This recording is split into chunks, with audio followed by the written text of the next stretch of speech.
तो लास्ट सुनाई दे रहा है सबको? हेलो हेलो, सुनाई नहीं दे रहा है?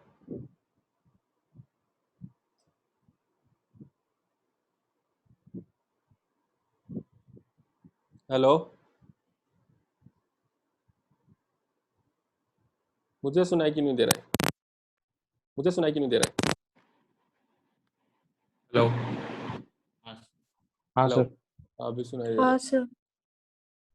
हाँ ठीक है। तो लास्ट क्लास में हम लोगों ने डिस्कस किया था गॉश इफेक्ट। गॉश इफेक्ट क्या है? जब gosh is more stable then anti. ठीक है, तो ये समटाइम्स ऐसा होता है, लेकिन ये जनरल रूल क्या है? जनरली क्या होना चाहिए? Generally anti is more stable than gauche ना। हाँ क्यों? Because of van der Waals repulsion. Van der Waals repulsion anti में कम है, but sometimes stability of gauche becomes greater than anti. तो इसके पीछे रीजन क्या क्या हो सकता है? पहला वाला रीजन है हाइड्रोजन बॉन्डिंग हो सकता है, आया ना? तो ये तुम्हारे सिलेबस में है, ये इंपॉर्टेंट है। हाँ सर। हाइड्रोजन बॉन्डिंग की वजह से हो सकता है। अगर मेरे पास ऐसा करके ग्रुप हुआ, इस साइड में अगर Z हुआ, if your Z is another OH या फिर कुछ halogen like fluorine, NH2, CHO etcetera, ये सब चीज़ें अगर हुआ, तब मेरे पास हाइड्रोजन बॉन्डिंग होता है गॉश में।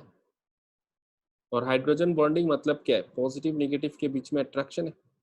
पॉजिटिव नेगेटिव जब पास में आता है तो सिस्टम स्टेबल होता है, हम लोग को पता है। तो ये स्टेबिलिटी इम्पार्ट करते हैं, राइट। लेकिन गॉश इफेक्ट और भी रीजंस की वजह से हो सकता है, लेकिन ये है ना, जैसे प्रेजेंस ऑफ लोन पेयर। हाँ सर। अगर लोन पेयर है, देन बल्कि group occupies gauche position with respect to lone pair। इन सब चीज़ों के पीछे जो रीज़न है, इन सब चीज़ों के पीछे जो रीज़न है वो मोलिकुलर ऑर्बिटल थ्योरी के अंदर, मोलिकुलर ऑर्बिटल थ्योरी से ही एक्सप्लेन कर सकते हैं। तो हम लोग को नहीं चाहिए, हमें बस आंसर जानना है कि ऐसे करके होता है। And most famous example of gosh effect कौन सा है?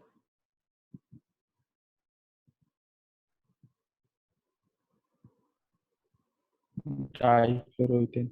हाँ, 1,2 डाइफ्लोरोइथेन। मतलब 1,2 डाइफ्लोरोइथेन में कोई हाइड्रोजन बॉन्डिंग बॉन्डिंग नहीं है, फिर भी gosh is more stable then anti. तो इसको तुम ना लोन पे रोन पर कुछ नहीं है तो तुम जुड़ा ताली मार के आंसर नहीं दे सकते हो, VPT यूज करके आंसर नहीं दे सकते। ठीक है, तुम्हें मोलिकुलर ऑर्बिटल थ्योरी पे जाना ही पड़ेगा। तो बिकॉज मोलिकुलर ऑर्बिटल थ्योरी हमारे सिलेबस में नहीं है, तो हम लोग इसका एक्सप्लेनेशन में नहीं जाएंगे। क्लियर है? वैसे मैंने एक्सप्लेन किया था कि पीछे एक एंटी बॉन्डिंग मोलिकुलर ऑर्बिटल होता है जिसके साथ ओवरलैप होता है, but no one is going to ask you all this things because MOT हमारे सिलेबस में नहीं है। हमें सारा चीज़ें VPT से करना है। तो ये सब एक्स्ट्रा चीज़ें हैं, ये इंपॉर्टेंट। ओके, इतना तो तुम्हें अच्छे से जानना है। ये बोनस है, मतलब याद करना है कर लो, नहीं करना है तो मत करना, तुम्हारा मर्जी। ओके, तो अभी हम लोगों ने, मैंने तुम्हें DPP करने के लिए बोला होगा, शायद से बोला था करने के लिए। हाँ सर। तो क्या DPP? हाँ DPP सर। डिस्कशन कर हाँ लेते सर। पहले। पहले डीपीपी डिस्कशन करते हैं, उसके बाद will go to structural isomer. Okay, तो डीपीपी 1 तो हो गया, डीपीपी 2 भी हो गया होगा, है या ना? डीपीपी 3 भी हो गया होगा। डीपीपी 4 करना है ना डिस्कशन, डीपीपी 4 से पहले चालू करते हैं। हाँ, डीपीपी 4 का क्वेश्चन नंबर 1 में किसी को डाउट है? क्वेश्चन नंबर 1 में किसी को डाउट है?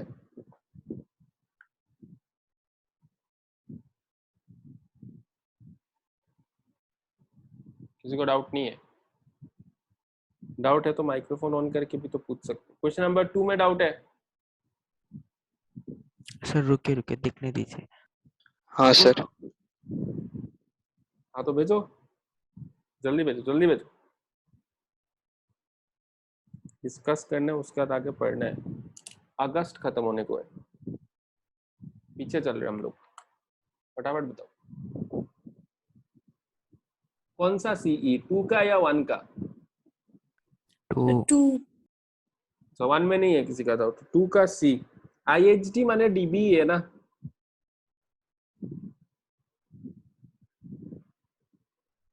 आया ना?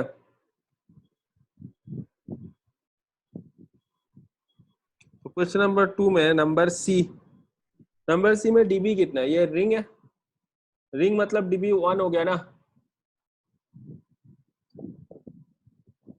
आया ना, बोलो। हाँ सर। तो इसका डीबी कितना हुआ? कितना हुआ ये? 1 2 3 4 हुआ। क्या कंफ्यूजन है बेटा? खाली फॉर्मूला लगाने से नहीं होगा, ठीक है? जरूरत पड़ा क्या मुझे फॉर्मूला का? और उसका कौन सा है? ई, ई में भी तुमने NH2 तुम फॉर्मूला लगा रहे थे ना? हाँ, आंसर करोगे, रिप्लाई करोगे तुम? नोबोनीता? सर फॉर्मूला नहीं सर, आपने बोला था कि अगर नाइट्रोजन होगा तो कुछ अलग करके होगा, उसका तो फॉर्मूला इसीलिए। हम लोगों ने हाँ डिराइव सर। नहीं किया। नाइट्रोजन होगा तो उसका फॉर्मूला डिराइव नहीं किया, बट हमें तो कॉन्सेप्ट पता है ना, आया ना? जैसे ऑक्सीजन लगा हुआ है तो हमें तो पता है ना डबल बॉन्ड क्या होता है क्या नहीं होता। NH2, जैसे NH2 लगा रहे हो ना अगर, तो NH2 अगर लगा रहे हो तो यहाँ पे देख के समझ में आ रहा है ना कि डिग्री ऑफ अनसैचुरेशन है बेसिकली। तो यहाँ पे डिग्री ऑफ अनसैचुरेशन कितना होगा? 1 2 3 4 होगा ना? आया ना? आया समझ में? हाँ सर।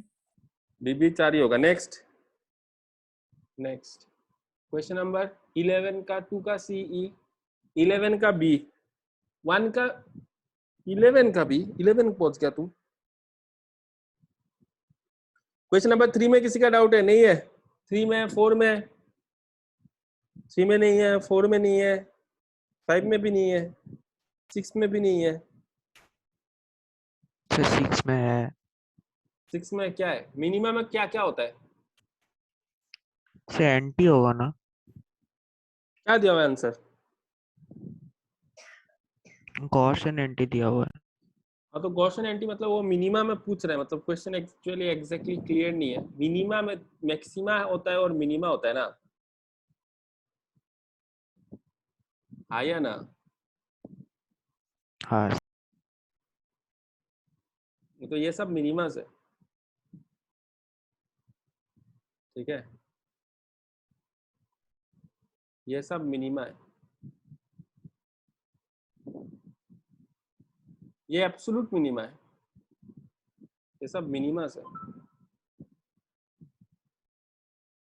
हाँ, ये एब्सोल्यूट मिनिमा है और ये सब फिक्स जो है ये सब मैक्सिमा है और ये एब्सोल्यूट मैक्सिमा है।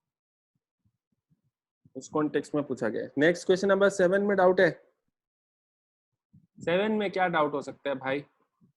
जिसका भी 7 में डाउट है बात करो तुम मेरे से। 7 में कैसे डाउट हो सकता है? बोलोगे? Which of the following best explains the reason for relative stability of the conformer below? 1 में टॉर्शनल स्ट्रेन क्या है? बोलो ना तुम, किसने पूछा ये डाउट?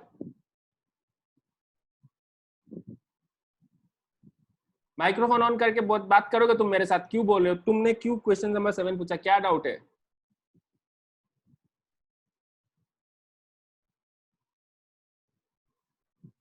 क्या डाउट है बताओ।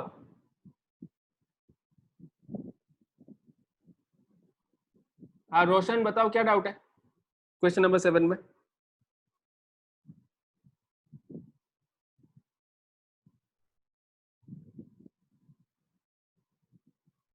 अरे सर स्टेरिक स्ट्रेन वो तो तुम तब से ऑन क्यों नहीं कर रहे हो? तुम Steric माइक्रोफोन strain तब से वो पूछ रहा हूँ तो समझ। अभी अभी बात क्यों कर रहे हो? तब से मैं तो लास्ट 2 मिनट से मैं पूछ रहा हूँ तुमसे, तुम क्यों बोल क्यों नहीं रहे हो? हैंग हो गया था। स्टेरिक स्ट्रेन मतलब van der Waals strain. Steric hindrance मतलब बाल्की गुच्छ के बीच में repulsion. Okay, this is also called van der Waals strain.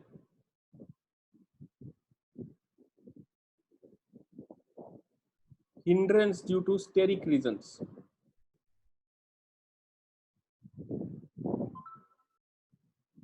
Steric मतलब समझ में आ रहा है?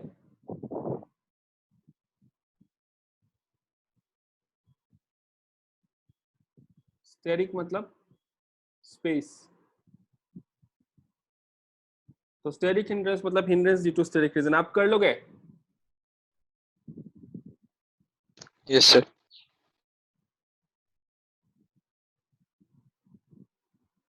क्वेश्चन नंबर 6, क्वेश्चन नंबर 7, उसके बाद 11 बी, 11 14 18, 11 14 11 बी।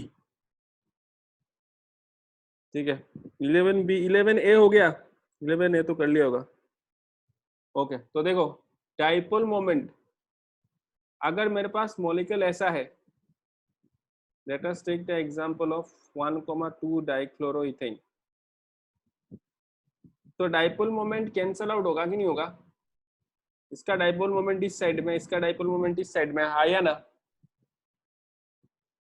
हाँ सर। इन सब का डाइपोल मोमेंट, इन सब का भी छोटा छोटा हल, कार्बन हाइड्रोजन बॉन्ड इज मतलब ऑलमोस्ट नॉन पोलर ही है, बहुत ही कम डाइपोल मोमेंट है। लेकिन हम लोग को पता है कि कार्बन का इलेक्ट्रोनेगेटिविटी 2.5 है और हाइड्रोजन का इलेक्ट्रोनेगेटिविटी 2.1 है। क्लास 11 में पीरियोडिक प्रॉपर्टीज में पॉलिंग स्केल वाला वैल्यूज में बता रहा हूँ। तो यहाँ पे डाइपोल मोमेंट कम होगा कि नहीं होगा? इसका डाइपोल मोमेंट कम होगा ना, 0 होगा इनफैक्ट। और इसका डाइपोल मोमेंट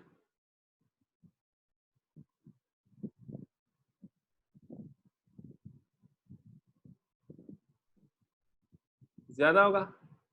एग्री करते कि नहीं करते? ठीक है, तो देखो अगर मैं नेट डाइपोल मोमेंट के बारे में बात करूंगा, dipole moment net, sorry dipole moment net, this is going to be equal to, अगर मैंने एक सैंपल लिया इथेन का, सपोजिंग मैंने एक कंटेनर लिया और इसमें मेरे पास 1,2 डाइक्लोरोइथेन है,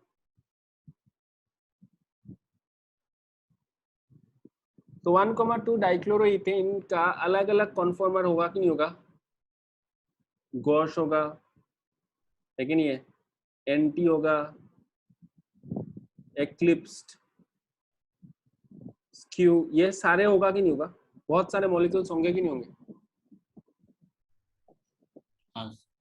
लेकिन ये जो स्टेगर्ड वाले फॉर्म है, ये जो स्टेगर्ड वाले फॉर्म है, ये ज्यादा स्टेबल है।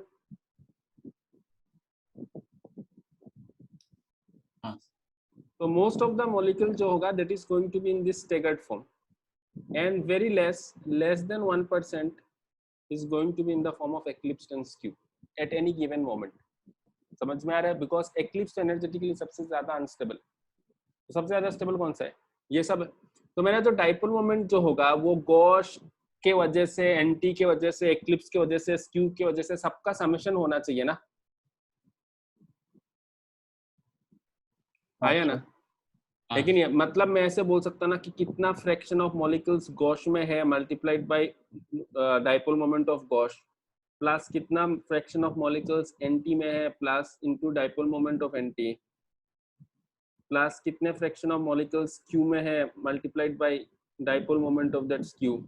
स्क्यू का भी अलग अलग वर्जन हो सकता है, राइट।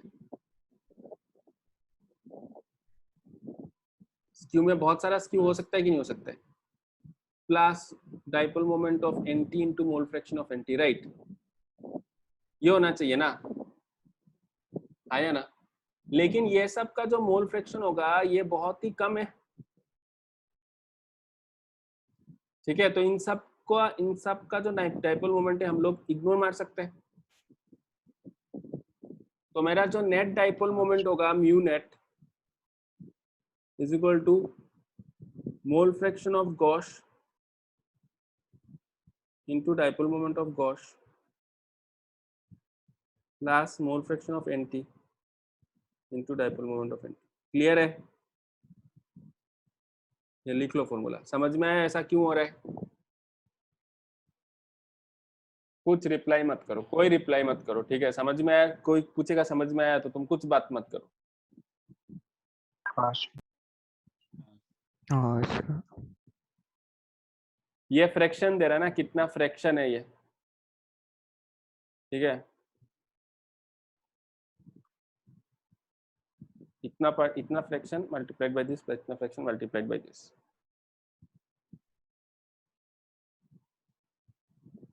तो अब जैसे ये क्वेश्चन 11B पे अगर हम लोग आते हैं,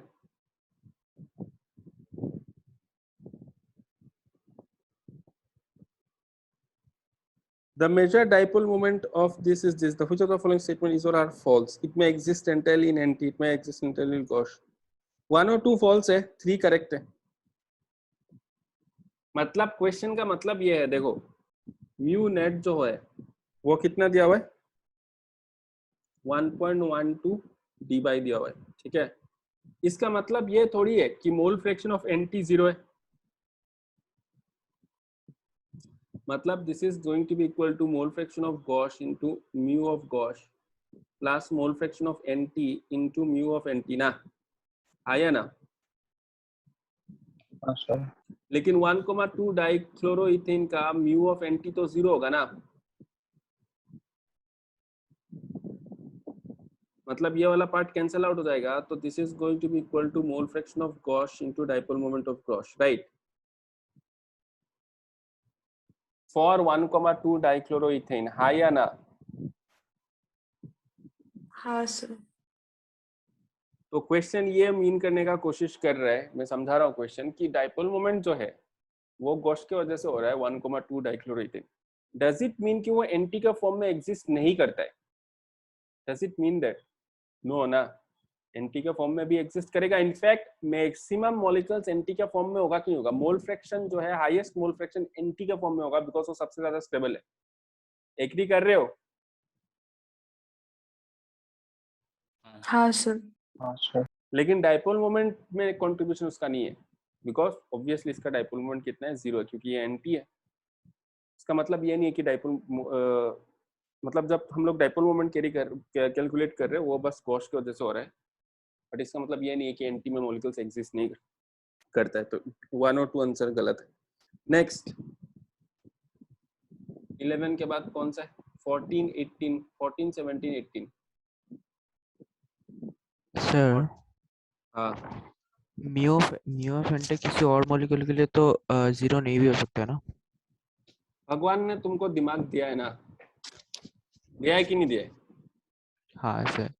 हाँ, तो ऐसे सवाल क्यों पूछते हो? ऑब्वियसली, ठीक है। ये सब मतलब मैं बोलूंगा तब तुमको फेथ आएगा, ऐसा थोड़ी है। ऐसे पढ़ाई थोड़ी करते हैं, मतलब पढ़ाई तो ऐसे करते हैं कि मतलब हमको समझ में आ गया बात, ठीक है। और तुमने और एक क्वेश्चन पूछा था ना आज शाम कुछ टाइम पे, तुम जबरदस्ती कोरिलेट क्यों करते रहते हो चीजों को? नहीं सर, वो लास्ट वाला क्वेश्चन हो नहीं रहा था इसीलिए पूछा था। ठीक है, लास्ट वाला क्वेश्चन पे मैं आता हूँ। तो ऑर्गेनिक में उल्टा पुल्टा लॉजिक लगाने लगना बहुत डेंजरस है। हाँ, जैसे मैं बोल रहा हूँ वैसे ही है, क्योंकि चीज डेटा तुम्हारे पास अवेलेबल नहीं है, राइट। ठीक है, क्वेश्चन नंबर 14 आगे आते हैं। ऑब्वियसली ये ऑब्वियस है कि मतलब सबका कुछ 0 हो नहीं भी हो सकता है, हो भी सकता है, ठीक है। नेक्स्ट नेक्स्ट कौन सा है 11 के बाद 14 अभी खुद कर लेना, फॉर्मूला तुम्हें मिल गया, खुद कर लेना लेकिन ऐसा नहीं है कि मैं नहीं करना, एग्जाम में आएगा। क्वेश्चन नंबर 14 के बाद 17 18 17 में क्या डाउट है बोलिए रोशन, 17 में क्या डाउट है? 17 में कैसे डाउट हो सकता है बताओ? सर वो क्वेश्चन ही समझ में नहीं आया, स्ट्रक्चर मिथाइल। क्वेश्चन नंबर 17 में पूछा जा रहा है कि मेरे पास CH2 CH2OH और Z है, इसका मोस्ट स्टेबल कॉन्फॉर्मर ड्रॉ करना है जब Z अगर OH है। अगर Z OH है तो मोस्ट स्टेबल कॉन्फॉर्मर क्या होगा? Z यहाँ पे आएगा कि नहीं आएगा? Yes sir. इनफैक्ट यहाँ पे जितने भी मॉलिक्यूल्स दिए हुए हैं सब में हाइड्रोजन बॉन्डिंग होगा कि नहीं होगा? हाँ या ना? हाँ सर। मैंने Z का जो लिस्ट दिया है उसने और थोड़ा एक्सटेंसिव लिस्ट बना के दिया है, तो सब में gauche is going to be more stable, तो यही पूछा गया है और कुछ नहीं। क्वेश्चन नंबर 18 पे आओ। क्वेश्चन नंबर 18 क्या है? The most stable form of the compound. तो most stable form of the compound क्या हो जाएगा? ये CH2 CH2 C double bond OH और इधर NCH3 CH3 CH3। नाइट्रोजन के ऊपर प्लस दिया हुआ है, दिख रहा है? हाँ सर। इज हाँ it sir. Obvious? Is it obvious? देखो नाइट्रोजन का TC8 हुआ कि नहीं हुआ? बोला था ना कार्बन नाइट्रोजन ऑक्सीजन इन सब का हमेशा TC8 होगा, कोई से भी मॉलिक्यूल देख लो। तो नाइट्रोजन का 4 बॉन्ड बना के TC8 कर रहे हैं, मतलब ये नाइट्रोजन का वैलेंस इलेक्ट्रॉन काउंट कार्बन जैसा होना पड़ेगा ना 4, ये नाइट्रोजन प्लस होना पड़ेगा। क्लियर है? क्लियर है? तुम हाँ काउंट सर। करके भी देख सकते हो, ऐसा ही आएगा। और इसीलिए मैंने तुम्हें बॉन्डिंग पढ़ा, इसीलिए क्वेश्चन लुईस इतना इंपॉर्टेंट है। ये अल्फा बीटा मान लो तो क्या हो जाएगा? ये एंटी होगा ना, मोस्ट स्टेबल फॉर्म एंटी होगा कि नहीं होगा? हाँ सर। इसको हम लोग NR3+ ऐसे लिखते हैं, ठीक है? First degree, second degree, third degree या फोर्थ डिग्री है कि नहीं है? इस नाइट्रोजन के साथ 4 कार्बन लगा हुआ है कि नहीं है? हाँ हाँ sir. Sir. First degree mean, second degree mean, third degree mean, this is called a quaternary amine. Quaternary और एमीन भी नहीं बोलते, एमोनियम बोलते, बिकॉज पॉजिटिवली चार्ज हो गया ना ये, क्वार्टरनरी एमोनियम आयन। ऑब्वियसली ये होगा। नेक्स्ट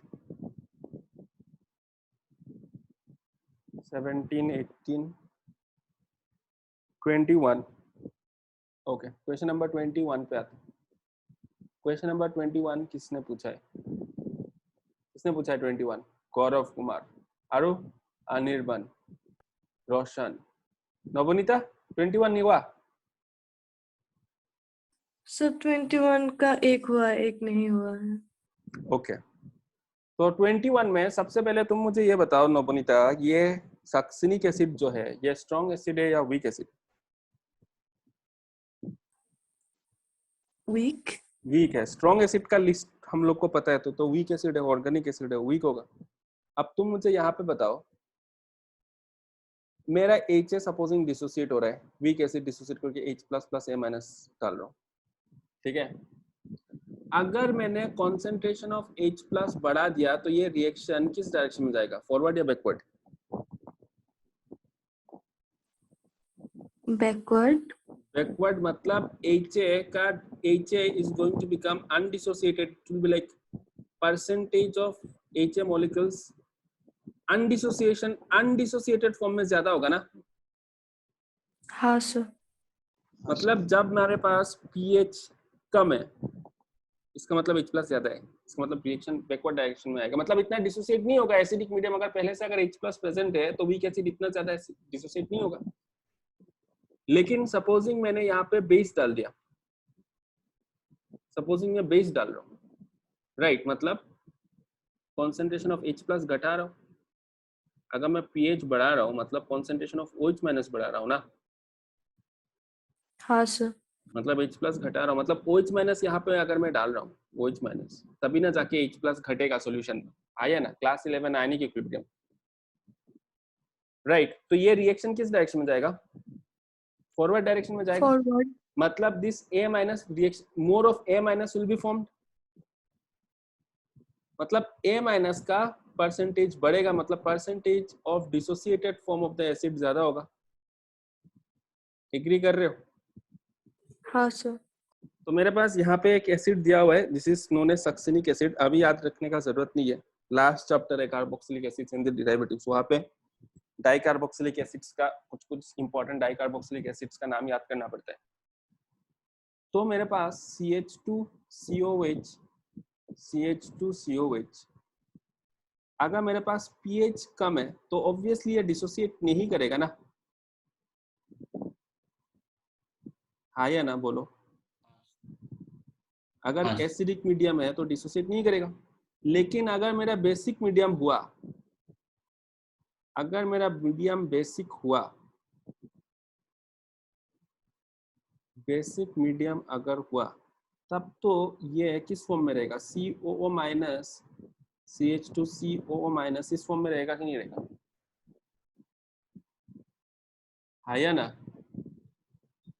हाँ। तो इस फॉर्म में सबसे ज्यादा स्टेबल कौन सा होगा? ऑब्वियसली गॉश हो जाएगा ना सबसे ज्यादा स्टेबल, हाइड्रोजन बॉन्डिंग की वजह से। एग्री कर रहे हो कि हाँ नहीं कर सर। रहे हो? Double बॉन्डो OH, double double बॉन्डो OH, ठीक है। तो यहाँ पे मेरे पास हो जाएगा हाइड्रोजन बॉन्डिंग,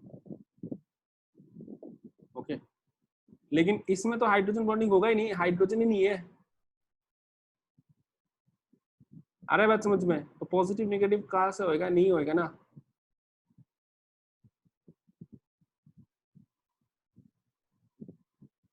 तो बढ़िया सवाल है।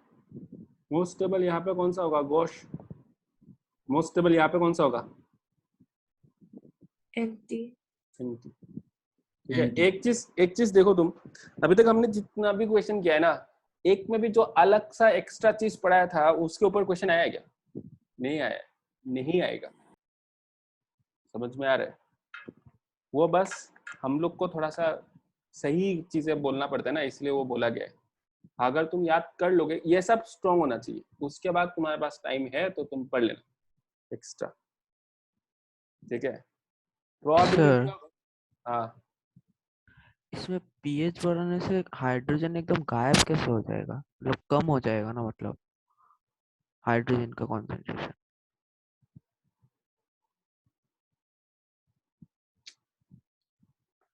आयनिक इक्विलिब्रियम पढ़ा था तुम? क्या क्या हम लोगों ने किया था आयनिक इक्विलिब्रियम में, ठीक है। अब तुम पूछ रहे हो सवाल, गायब हो जाएगा। क्या क्या नहीं पढ़ाया था आयनिक इक्विलिब्रियम में? बोर्ड में बैठा के ग्राफ ऑफ ड्रॉ करवाया था, याद है? या इंडिकेटर पढ़ाया था, इंडिकेटर कलर चेंज करता है, क्या क्या तुमने कभी पढ़ाई नहीं किया लेकिन, ठीक है। खाली आए क्लास में और पढ़ के चले गए। गायब हो जाएगा मतलब क्या? पीएच का मतलब क्या? पीएच किसकी वजह से है? पीएच किसकी वजह से है? कॉन्सेंट्रेशन और हाइड्रोजन की वजह से। कॉन्सेंट्रेशन हाइड्रोजन किसका? जो जो जो एसिड या फिर बेस है। कौन सा एसिड यहाँ पे बेस है? एसिड है, मतलब इधर पे एसिड है। किस पे एसिड है? मेरे को तो समझ में नहीं आया तुम, मतलब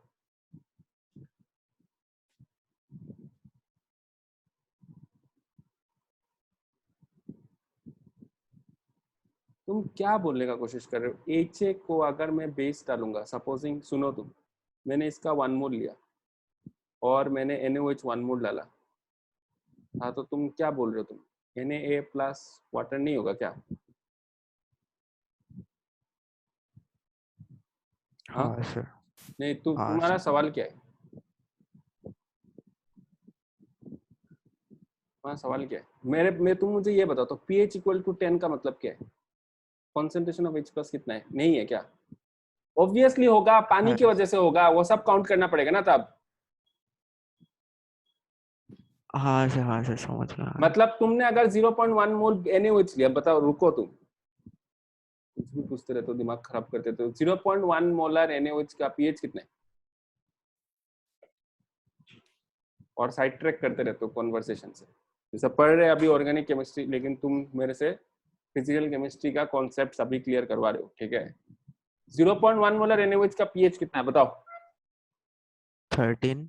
कैसे हुआ 13? बोलिए, कैसे हुआ OH 13? का कौन OH का OH कॉन्सेंट्रेशन का कौन 10⁻⁻1 है, -1 है। हाँ, तो फिर POH -1 होगा, मतलब 1 होगा POH। POH 1 होगा। हाँ, हाँ तो फिर pH 13 होगा। क्यों? वो 14 है इसलिए। हाँ लेना, ये कहाँ से है? ये कहाँ से है? क्यों ऐसे? क्यों ऐसे? वो PKW वाला जो रिलेशन था उसके नहीं वजह नहीं, से। वो PKW रिलेशनशिप कहाँ से है? ठीक है, pH plus POH equal to PKW। हाँ, बहुत बढ़िया। कहाँ से है ये कहाँ से है? ये क्यों है? इसलिए मैंने कितना बार बोला है, आंसर निकालना मेरा एम थोड़ी है। समझ में आया नहीं तुम लोग को? क्लास 11 में बोल बोल के परेशान हो गया मैं। आंसर निकालना थोड़ी एम था, तब तो ऐसे थोड़ी पढ़ाता, ऐसे ऊपर ऊपर से पढ़ा देता और स्कूल में जैसे पढ़ाते हैं तो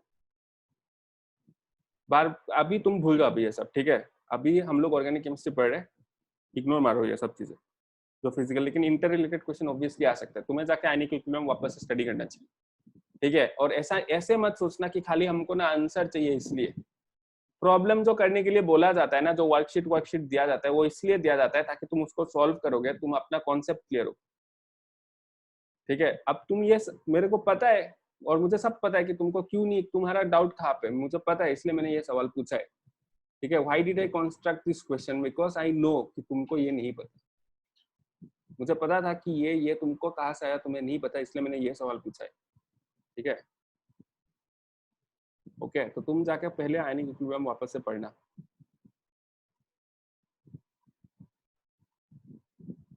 अभी ये भूल जाओ। पॉइंट ये है कि बेसिक मीडियम में ये डिसोसिएटेड फॉर्म में रहेगा और एसिडिक मीडियम में अनडिसोसिएटेड फॉर्म में रहेगा। नेक्स्ट क्वेश्चन बताओ। नेक्स्ट कौन सा है? 17, 18, 21,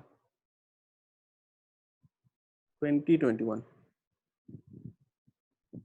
अच्छा, क्वेश्चन नंबर 20। क्वेश्चन नंबर 20 में किसी का कुछ डाउट नहीं है? क्वेश्चन नंबर 20, क्वेश्चन नंबर 20 में रोशन,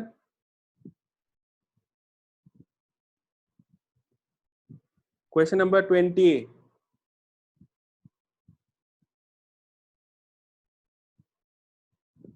रोशन, नोबोनीता, गौरव, प्रेम शर्मा सर मैंने डायपोल देख के किया ही नहीं है। और बाकी लोग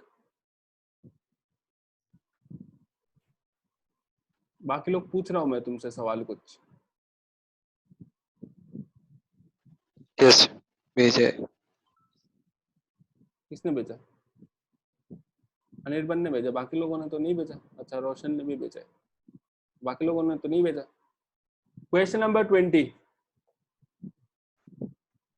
क्वेश्चन ये है कि what is the effect on dipole moment, what is the effect on dipole moment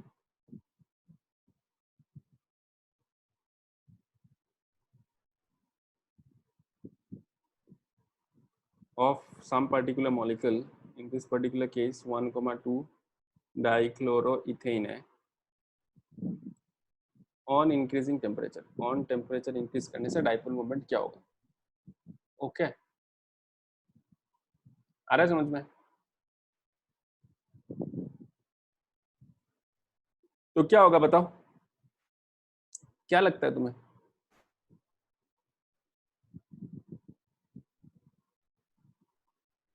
one comma two dichloroethane का ग्राफ ऐसा होगा कि नहीं होगा? आया ना? ये कौन सा वाला होगा? ये एक्लिप्स होगा, ये एंटी होगा। अच्छा,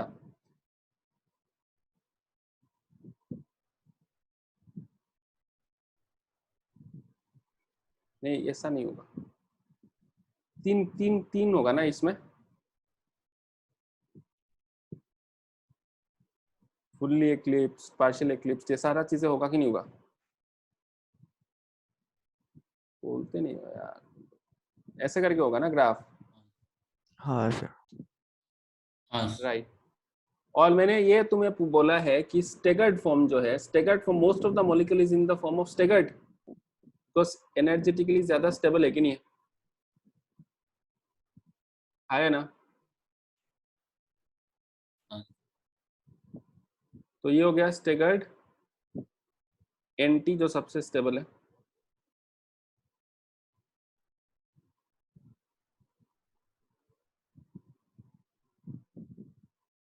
और जो नेक्स्ट स्टेबल है वो है स्टेगर्ड गॉश।